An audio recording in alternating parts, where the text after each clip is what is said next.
Indo-US relations have always carried the weight of history, colored by Cold War suspicions, quarrels over nuclear policy, and competing worldviews. Yet, with the turn of the century, something really shifted. Washington began to see New Delhi as a rising power, a natural partner in shaping Asia's future. A great partnership seemed finally within reach. For 25 years, the two sides kept growing closer to each other until it came to an abrupt end. Donald Trump's return to the White House has created a big rift between the two strategic partners. The assumptions on which India built its strategy to deal with the United States are now under severe strain. The story is still unfolding.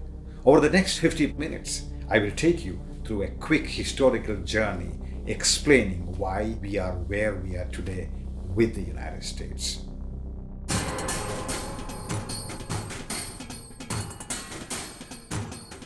The differences between India and the United States date back to the pre-independence period. When India was fighting for its independence, it hoped America, the land of liberty, would support its cause. But Washington chose Churchill over Gandhi, pragmatism over principle. The United States tilted towards its wartime ally, Great Britain, and not toward India. Decolonization was not even a consideration in the so-called Wilsonian idealism. League of Nations was for the victors of the First World War, not for the colonized countries. The post-revolutionary Russia was more positive towards anti-colonial struggle in countries such as India.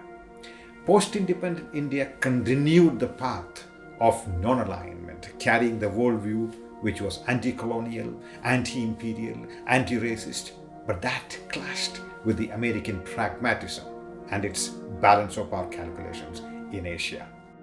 Asia and the Western Pacific is a vitally important part of the world to the United States.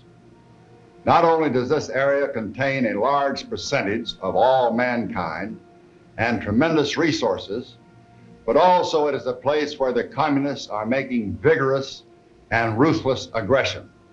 One of the steps which have been taken by the United States to diminish aggression in Southeast Asia and to preserve peace and freedom is to join the Southeast Asia Treaty Organization, popularly known as SEATO.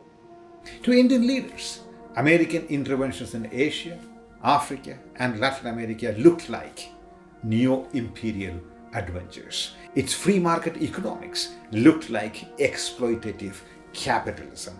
Its embrace of Pakistan through alliances like CENTO and SEATO looked like a direct threat to India. The rift widened. In 1971, as India fought a war that eventually freed Bangladesh from Pakistan, the United States sent its aircraft carrier USS Enterprise into the Bay of Bengal. The USS Enterprise continues to shape the Indian views of the United States to this day. Big countries have long memories. Then came 1974, India's first nuclear test, which it called a peaceful nuclear test. Washington's answer? Sanctions, technology denial, and the creation of the Nuclear Suppliers Group, all aimed at containing and constraining India's nuclear program. With the end of the Cold War, India and the United States were freed from the rigidities of bipolar rivalry, but the time to make peace with each other was still a decade away. 1990 started with India-Pakistan crisis and a raging insurgency in Jammu and Kashmir. Delhi thought Washington was being too sympathetic towards Pakistan. In the 1990s, nuclear non-proliferation became the new sticking point between Washington and New Delhi. The indefinite extension of the NPT in 1995 and the CTBT debate in 1996 convinced New Delhi that these treaties were meant to keep it out of the nuclear club, at odds with India's security needs.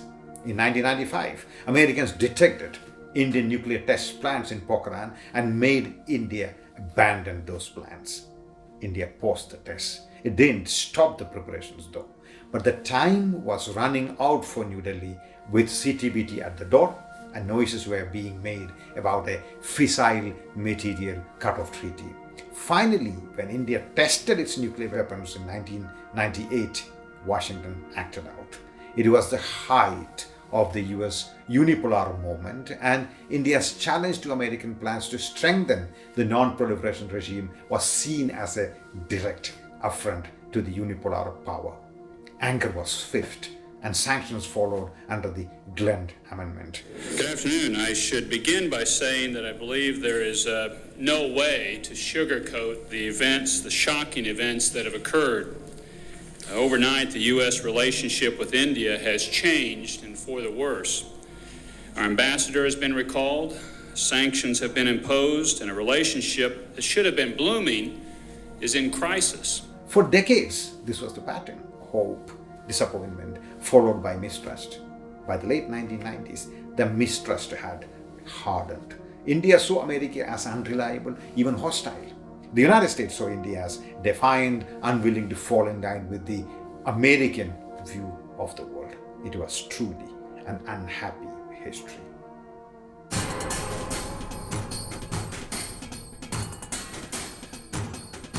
If the early and mid-1990s were about mistrust, the late 1990s marked the beginning of a slow thaw.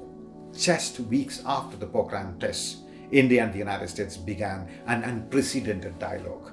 June 12, 1998, Foreign Minister Jaswant Singh sat down with Stop Talbot, Washington's Deputy Secretary of State. It was the beginning of several rounds of talks, long, difficult, occasionally tense, but historic. Additionally, Washington's supportive stance during the 1999 Kargil war with Pakistan, intelligence sharing, diplomatic backing, signaled a new level of trust.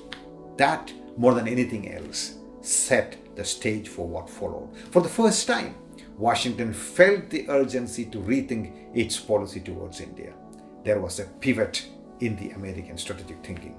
Influential people like Condoleezza Rice and Robert Blackwell spoke of India as a natural ally, a rising power, and a potential counterweight to China in Asia.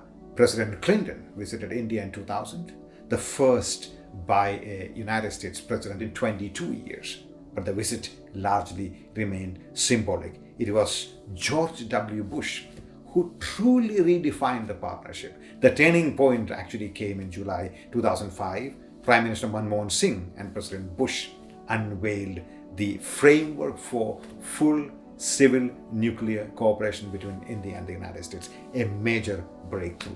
Over months of negotiations, the two sides hammered out what is called the 1-2-3 agreement. India agreed to separate civilian and military nuclear facilities. The IAEA gave its approval. The US Congress passed the Hyde Act. And in 2008, the Nuclear Suppliers Group, which had kept India out, granted India a special waiver ending decades of isolation. Civil nuclear cooperation was more than just about energy. It was about trust, about integrating India into the global nuclear order, not keeping it out. For the first time, America declared openly, we want India to be a major world power in the 21st century. The strategic logic deepened. Washington began to see India as vital to Asia's balance of power. Pentagon reports spoke of India alongside NATO, Japan, and Australia. Shared democratic values were emphasized, contrasting themselves from China. India and the United States signed the commonly referred to as foundational agreements that enabled closer defense cooperation between the two sides. Military exercises grew in scale, defense trade surged. It seemed the world's oldest democracy and the world's largest democracy had finally found each other. This was the beginning of a great partnership.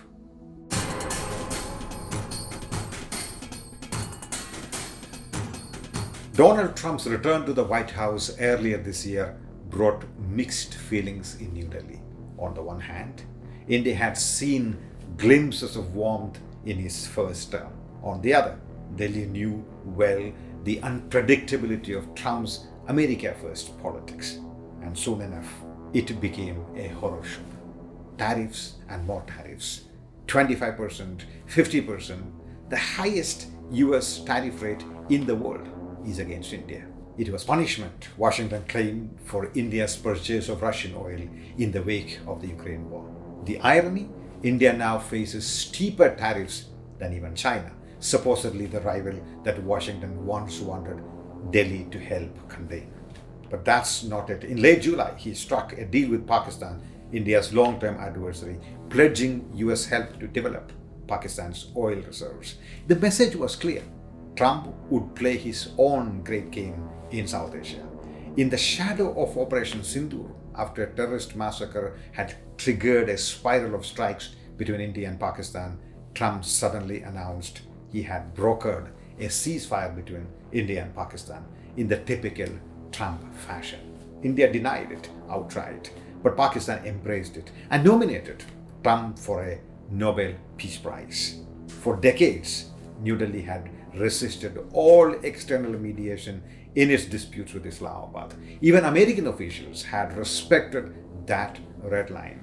But Trump, he doubled down, and Delhi was left to negotiate with an America that seemed less like a partner and more like a problem.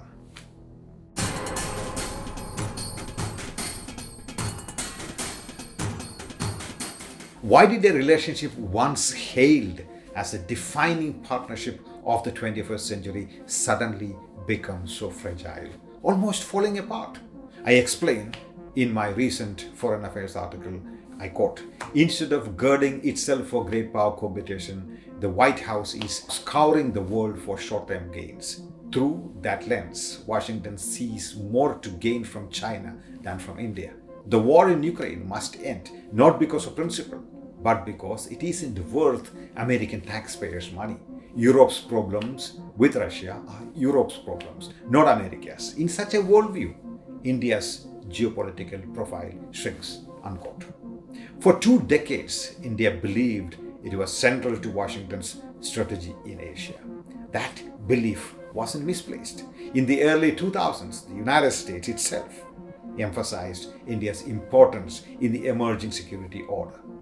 India assumed it was indispensable in the great power contestation with China and Russia, and assumed that despite refusing to condemn Russia over Ukraine, India remained a valued partner for both Washington and Europe. Those assumptions worked. They gave India the room to maneuver, room to practice its policy of multi-alignment, room to rise on its own terms. But Trump's return has shaken that foundation, drifting the United States and India apart. In Trump's second term, Washington's regional strategy is no longer about shoring up India. It is about short-term wins. It is about deals with rivals. It is about shrinking commitments abroad. And for New Delhi, that changes everything. So where are India and the United States relations today? Unsteady, to say the least. Distrust has resurfaced. The talk of a natural alliance feels so distant. Trade friction dominates the headlines in India and in the United States. Strategic convergence has blurred, and the rift between the two sides is real. What was once imagined as a partnership to define the century, today it struggles to define even the decade.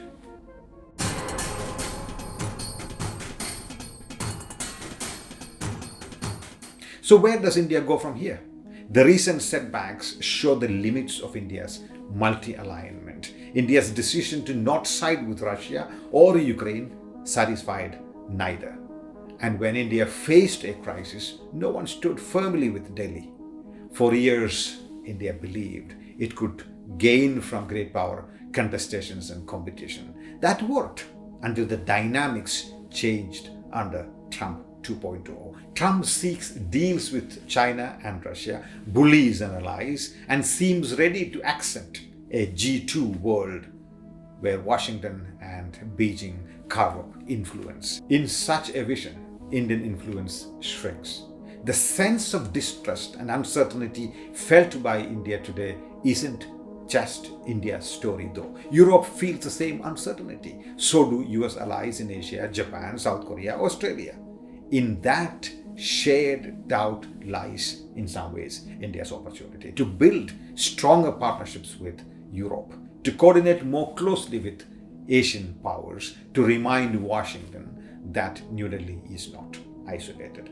Thus, the answer to where does India go from here lies in not abandoning the strategy but reinforcing it. Not less but more multi-alignment. India will diversify ties, refuse binding alliances, push for multipolarity, and engage wherever it sees advantage. This is pragmatism, but it is also hope. Hope that India itself can emerge as a pole in the new world order. But fortification must go with reform. India must revisit and reform its assumptions and reform its statecraft so it does not mistake tactical maneuver for strategic depth. Because Trump's unpredictability is not the exception, it may well be the new normal. And for India, the compass is clear: multi-alignment, stronger, sharper, and reformed. Because that is what has worked best for India, despite its inherent limitations.